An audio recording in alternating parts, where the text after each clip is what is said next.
सुबह से लेकर रात तक वो आते नहीं है। मेरे आके जाने के बाद ये लोग आते हैं। भड़काना ही तो इनका काम है। जहां पे भी आप कुछ करते हो, हर काम पे फायदा देखते हो। आप कोई रो रहा है वहां पर, उन आंसुओं का फायदा उठाते हो, वो भी वोट्स के लिए, इलेक्शन के लिए। हम भी दिखा देंगे कि किस प्रकार से ये लोग खुद के कौम के औरतों को दलदल में फेंक कर। इलेक्शन का तारीख नज़दीक आते जा रहा है, लोगों में बहुत जोश और से और बढ़ जा रहा है और अब की बार सभी लोग बाहर निकल के मतदान देने का कसम खा रहे हैं और कह रहे हैं कि धर्म का ही जीत होना चाहिए, क्योंकि जिस प्रकार से वो लोग इतने 40 सालों से कोई भी किसी प्रकार का अभिवृद्धि उन्होंने नहीं देखा है इस क्षेत्र में। बहुत ही मायूसीपन उनके अंदर छा गई थी। अब हम जब भी जा रहे उनके पास, उनको एक नया उम्मीद जागृत हो गया उनके अंदर कि हैदराबाद भी बदलेगा, अभिवृद्धि की ओर जाएगा और देश में जिस गर्व से हम चंद कॉन्स्टिट्यूंसी का नाम लेते हैं तरक्की की तरफ, उनको उम्मीद है कि हम हैदराबाद को भी उसमें शामिल करेंगे। और इससे भी बढ़कर एक ऐसी बात है, जैसे कि 2 दिन पहले हम जब चारमीनार गए थे, वहाँ कोई छोटे से बंडी वालों का 4 शॉप से जल गए थे। ये इसीलिए जले क्योंकि वहाँ पे एक टेम्पररी, उसके पहले एक बस स्टॉप था चारमीनार में जो तोड़ा गया था और पूरा कचड़ा भरा हुआ था उसके अंदर। बेचारे रमज़ान में कुछ अच्छी खासा उनकी व्यापार हो जाएगी ये सोचकर पिछले रमज़ान के 1 दिन पहले वो लोग लेके आकर अपना सामान रखे थे। तो पता नहीं वो शॉर्ट सर्क्यूट की वजह से हुआ या कोई शॉर्ट सर्क्यूट की वजह से हुआ, तो वो भी गलती है। जब एक इलेक्ट्रिकल पोल है आपको वहाँ पर, छोटा सा स्टेशन है वहाँ पर, उसके नीचे जब इतना कचरा है तो जीएचएमसी को इसको गौर में रखना था। आज तक क्या कर रहा था जीएचएमसी उसके बारे में, और वहाँ का एमएलए चुप क्यों बैठा है?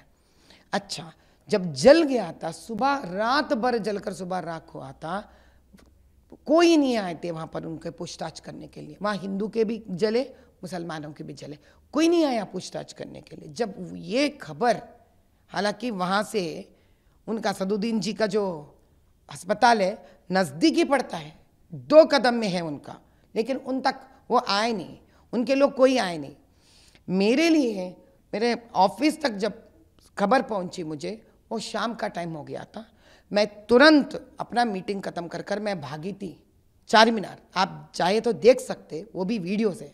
मैं जाकर उनको पता लगाकर, असली बात जानकर, मैं उन लोगों के नंबर लेकर मैं अपने ही खाते से उनको जो मैं पैसा ट्रांसफ़र करी थी, तो इतने में निकली 10 मिनट में तब आते हैं ये एम के पूरे सारे हीरोज़ वहाँ पर, ये बताने के लिए कि तब तक सुबह से लेकर रात तक वो आते नहीं हैं। मेरे आके जाने के बाद ये लोग आते हैं और पूछताछ इस प्रकार से करते हैं कि क्या है, वो लोग आए, वो लोग गए, तो इनका क्या काम है? भड़काना ही तो इनका काम है। जब हम गए, हमने ये सवाल नहीं पूछा किसी से, हमने प्रेस को अपने साथ लेके नहीं गए, हम 10 लोगों को जो पैसे दिए हम वो भी किसी को पब्लिसिटी नहीं करें। हम आप लोगों के मदद करने जा रहे या उनके तकलीफ का फ़ायदा उठाने जा रहे? आप ये तो सरासर फ़ायदा उठाना हो गया ना। तो जहाँ पे भी आप कुछ करते हो, हर काम पे फ़ायदा देखते हो आप। ये बात तो हमको जानना पड़ेगी आपसे कि आप बिना मतलब के कुछ नहीं करते हो। कोई रो रहा है वहाँ पर, उन आंसुओं का फ़ायदा उठाते हो, वो भी वोट्स के लिए, इलेक्शन के लिए। वो भी तब तक नहीं आते हो आप जब तक मैं जाती हूँ वहाँ पर। अब हम भी दिखा देंगे आप ऐसे कितना खुद गर्ज हैं लोगों को, हम भी दिखा देंगे। क्या असदुद्दीन जी कभी सुने मुझे औरतों से कहते हुए कि बुर्का मत पहनिए? क्या असदुद्दीन जी कभी सुने मेरे मुंह से कहते हुए आपको पढ़ाई मत करिए? क्या असदुद्दीन जी सुने मेरे मुंह से ये कहते हुए कि आप दब जाओ, कितने भी तलाक हो जाए शादियां कर लो, फिर तलाक ले लो आप, अरबों से शादी होके चले जाओ आप, गरीबी के दलदल में मर जाओ आप? कभी कहा मैंने ये सारे बात किसी भी मुसलमान औरतों से? हम जो मुसलमान पसमानदा औरतों के पास जाते हैं उनसे ये बात कहते हैं कि आप ये रेशन ले लो, ये मेडिकल कैंप्स कर रहे हैं, आप मेडिसिन ले लो, आप पढ़ो लिखो, अच्छे हो जाओ, तरक्की करो। और उनके लिए हम कॉलेज के फीस भरते हैं, उनके लिए कुछ हुनर सिखाने की कोशिश करते हैं। हम टेलरिंग औरतों के लिए, उनके लिए काम देते हैं, उससे पैसे दिलवाते हैं, और हम बदनाम कर रहे हैं जो उन्हों कहते हैं कि उनको अभी थ्रेट है, तो उन्हें बदनाम नहीं कर रहे, हमें बदनाम नहीं कर रहे। जो Z+ सिक्योरिटी लेकर फिरते हैं, क्या वो लोग हमको बदनाम नहीं कर रहे?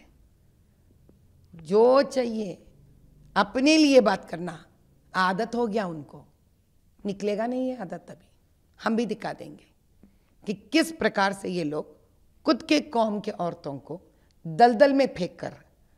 अरे भाई, मैं बार बार यही पूछती हूँ कि एक औरत जब जन्म लेती है, मरने तक क्या किसी को पता नहीं चलना चाहिए?